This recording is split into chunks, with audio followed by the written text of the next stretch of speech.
Hello दोस्तों, आज सबका स्वागत है इस चैनल में। तो आज हम यहाँ पर जो मल्टी ब्लॉगर स्टॉक्स है या जो ब्लू चिप्स कंपनी है जो मार्केट में सबसे ज़्यादा जिनका मार्केट कैपिटल है, जिनका पी रेशो अच्छा है, जिनका रिजल्ट अच्छा है और कंसिस्टेंटली 14 to 15 ईयर से मार्केट में अच्छा काम कर रहे हैं और अच्छा बिजनेस कर रहे हैं, ऐसे ही कंपनीज हम यहाँ पर डिस्कस करने वाले हैं। कंपनी सिलेक्शन से पहले यहाँ पर हमने बहुत सारा रिसर्च करके कंपनीज का सिलेक्शन किया है। यहाँ पर जो भी कंपनीज हम डिस्कस करने वाले हैं वो all companies are blue chip companies. Blue chip मतलब जिनका मार्केट कैपिटल सबसे ज़्यादा है, और ये जो कंपनीज है वो उनके सेक्टर में, समझो आईटी सेक्टर है या बैंकिंग सेक्टर है, उस सेक्टर की ये टॉप मोस्ट कंपनीज यहाँ पर हमने सेलेक्ट कर लिया है। और यहाँ पर आपने एक न्यूज़ पढ़ी ही होगी शायद, दिसंबर ने जब एफआईआई ने 18.5 बिलियन डॉलर्स 18.5 बिलियन डॉलर्स हमारे कंपनीज में इन्वेस्ट किया था। इसमें से ये टॉप कंपनीज है जहाँ पर एफआईआई और डीआईआई सबसे ज़्यादा इन्वेस्टमेंट करते हैं, सबसे ज़्यादा ट्रस्ट इन कंपनी के ऊपर एफआईआई और डीआईआई करते हैं। तो हम क्यों ना करें, जो फॉरेन इन्वेस्टर है वो ट्रस्ट करते हैं हमारे इंडियन कंपनीज के ऊपर, और यहाँ पर करोड़ों अब्ज rupees they are investing in this companies. So why we are not investing in that companies. और ये जो कंपनीज है वो सब डेप्थ फ्री है, मतलब इनके ऊपर किसका लोन नहीं है, लोन फ्री कंपनीज है, और इनका मार्केट कैपिटल सबसे ज़्यादा है, इनका रिजल्ट परफॉर्मेंस अच्छा है, और यहाँ की स्टॉक की मूवमेंट भी बहुत अच्छे है। प्रॉफिट अर्निंग रेशो मतलब पी रेशो बोलते हैं उसको, अगर जिस कंपनी का पी रेशो अच्छा है वो कंपनीज फ्यूचर में बहुत अच्छा परफॉर्मेंस करेंगी। और ये जो कंपनीज है ये पिछले 40 या 50 साल से मार्केट में है, और यहाँ पर हम रिटेल इन्वेस्टर एक करते हैं कि जो कंपनी हम सिलेक्ट करते हैं उनका परफॉर्मेंस देखते हैं, सिर्फ स्टॉक का परफॉर्मेंस देखते हैं, कौन सा कंपनी में हमने पैसे डाल दिया तो हमें अच्छे रिटर्न मिलेंगे या फ्यूचर में स्टॉक बढ़ेगा, यही सिर्फ हम देखते हैं। उसके पीछे जाकर वो कंपनी का परफॉर्मेंस नहीं देखते, मार्केट कैपिटल नहीं देखते, या ब्लू चिप कंपनी नहीं देखते। तो यहाँ पर ये गलती हम करते हैं, और ज़्यादा रिटर्न पाने के लिए कौन सी भी कंपनी हम सिलेक्ट कर देते हैं। तो क्या होता है, वो कंपनी पहले से ओवर बॉट होती है, और हम जब इन्वेस्ट करने जाते हैं तो वो तुरंत 1 या 2 महीने में वो नीचे आ जाते हैं। तो हम यहाँ पर गड़बड़ा जाते हैं और लड़खड़ा जाते हैं, और हमने सिलेक्शन गलत किया ऐसा हमको लगता है, और यहाँ पर हम एग्जिट करते हैं। यहाँ पर मैं एक वॉरेन बफेट जी का एक एग्जांपल देना चाहता हूँ। यहाँ पर उन्होंने जब पहले कंपनी में इन्वेस्ट करने का सोचा था, वहाँ पर उन्होंने एक एनालिसिस की थी। तो यह एनालिसिस ऐसे रही कि जब वो मार्केट में जाती थी तो एक होटल के नज़दीक जाकर वो उनका जो एनालिसिस था वो सबसे अलग और किफ़ायती से एनालिसिस था।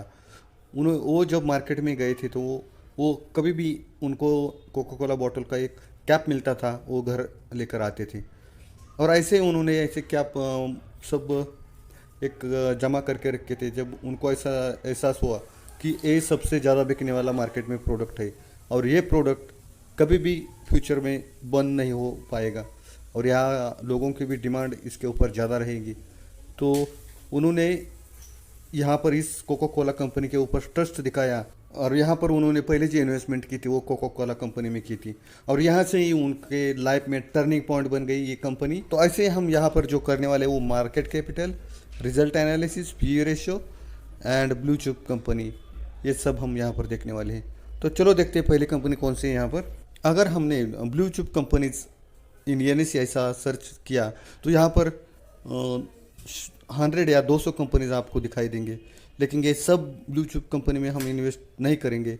यहाँ पर जो टॉप मोस्ट जो कंपनीज है, और ये जो कंपनीज आ रही है वो सब उनका मार्केट कैपिटल सबसे ज़्यादा है, और ये इंडिया के टॉप मोस्ट कंपनीज यहाँ पर 100 या 200 कंपनीज हमको मिली थी।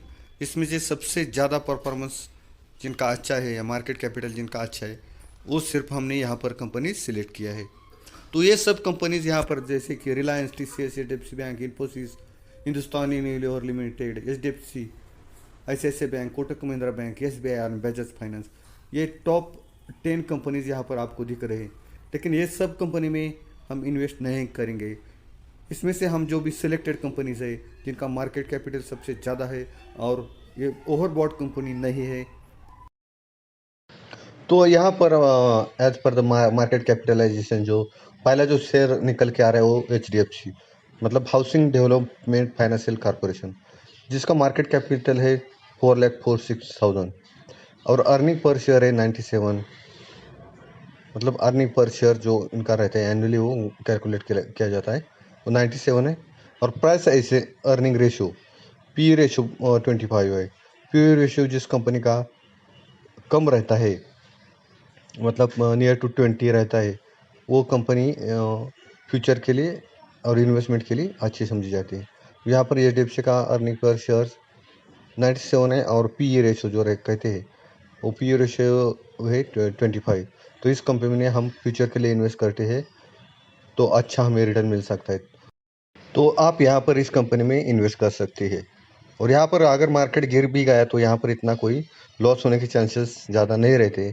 तो इनिशियली क्या करना चाहिए, हमको ये सिप लगाना चाहिए मंथली 5,000 10,000 सिप करके। अगर हमने फ्यूचर के लिए इन्वेस्ट करना शुरू कर दिया तो हमें कोई घबराने की ज़रूरत नहीं रहती। हम अगर लो पे कंपनी अगर डाउन चल रही है तो भी हमारा एवरेज प्राइस बेस पे रहता है और हमें end of the year profit अच्छी तरह से मिलता है। ये इनकम स्टेटमेंट है HDFC का और ये यहाँ पर आप ग्रोथ देख सकते हैं कि फाइनेंशियल ईयर और उनका ग्रोथ कैसा रहा है, कंपनी का ग्रोथ कैसे चल रहा है, वो भी हमने यहाँ पर दिखाया है। तो एनुअली तो यहाँ पर 14, 8, 50, 34 एंड 30, यानी ये बहुत ही अच्छी कंपनी है फॉर इन्वेस्टमेंट पर्पज। तो सेकंड कंपनी निकल कर आ रही हो ICICI बैंक है। ICICI बैंक ये टॉप मोस्ट मतलब टॉप सेकंड बैंक यहाँ पर है, इंडिया की टॉप सेकंड बैंक है ये। पहला नंबर आता है HDFC बैंक का, उसके बाद एक ICICI bank second largest bank in public sector. तो इस बैंक में आप निवेश करके अच्छा रिटर्न आप कमा सकते हैं। ICICI बैंक का मार्केट कैपिटल है 3,91,000 करोड़ रुपये। तो यहाँ पर आप इन्वेस्ट करके निश्चिंत रह सकते हैं और यहाँ पर एनुअली आपको रिटर्न भी ज़्यादा मिलेगा और आप SIP लगाइए और अच्छा रिटर्न पाइए। तो यहाँ पर ICICI बैंक का बैलेंस शीट अटैच किया है। तो आप यहाँ पर देख सकते हैं कि ICICI बैंक 2016 से अभी तक 2020 तक ये बैलेंस शीट कैसी ग्रोथ यहाँ पर दिख रही है और ये टोटल एसेट कितना है, टोटल लाइबिलिटीज कितना है। और ICICI बैंक एक डेब्ट फ्री कंपनी है तो इसमें हम निश्चिंत रह के इन्वेस्टमेंट कर। नेक्स्ट कंपनी निकल के आ रही है वो IT सेक्टर की कंपनी, IT सेक्टर की टॉप मोस्ट कंपनी है TCS, टाटा कंसल्टेंसी सर्विसेज। ये निफ्टी IT की टॉप कंपनी में गिनी जाती है। इसके बाद जो नंबर आता है वो इन्फोसिस का नंबर आता है। तो TCS का मार्केट कैपिटल 12,24,000 करोड़ रुपीज़। तो ये second largest company in India. तो यहाँ पर आप इन्वेस्ट कर सकते हैं और निश्चिंत रह सकते हैं। तो यहाँ पर इंडिया की top most company in banking sector हमने लिए। तो यहाँ पर इसका नंबर आता है HDFC बैंक है। HDFC बैंक इंडिया की टॉप मोस्ट कंपनी है इन बैंकिंग सेक्टर। तो यहाँ पर हम HDFC का मार्केट कैपिटल है वो 7,94,000 करोड़ रुपीज़ और प्राइस पर अर्निंग पर शेयर है 55 एंड पी रेशियो है 25। HDFC बैंक निफ्टी बैंक में सबसे ज़्यादा परसेंटेज HDFC बैंक का है। तो यहाँ पर आप निश्चिंत रह के HDFC बैंक में भी इन्वेस्ट कर सकते हैं और आप यहाँ पर भी सिप लगाए ताकि आपका एवरेज पर शेयर प्राइस कम रह सके और आपको सालाना अच्छा रिटर्न मिल सके। और नेक्स्ट जो कंपनी निकल के आ रही है वो हिंदुस्तान यूनिलीवर लिमिटेड। ये इंडिया की FMCG सेक्टर की टॉप मोस्ट कंपनी है और हिंदुस्तान यूनिलीवर का मार्केट कैपिटल है 5,65,000 करोड़ रुपीज़। तो यहाँ पर आप EPS आप देख सकते हैं, EPS है 31 एंड पी रेशियो है 77। यहाँ पर भी आप हिंदुस्तान यूनिलीवर कंपनी में इन्वेस्ट करके निश्चिंत रह। चलो आप हम हिंदुस्तान यूनिलीवर कंपनी का इनकम स्टेटमेंट देखते हैं। यह 2016 थे इनकम स्टेटमेंट हमने यहाँ पर दिया है। यहाँ पर आप देख सकते हैं कि कैसी कंपनी की ग्रोथ रही है और कैसे कंपनी का इनकम जनरेट हो रहा है। तो ऐसे वीडियोस देखने के लिए आप चैनल को सब्सक्राइब कीजिए, वीडियो को लाइक कीजिए, शेयर कर कीजिए और मिलते हैं नेक्स्ट वीडियो में। तब तक के लिए bye bye and take care.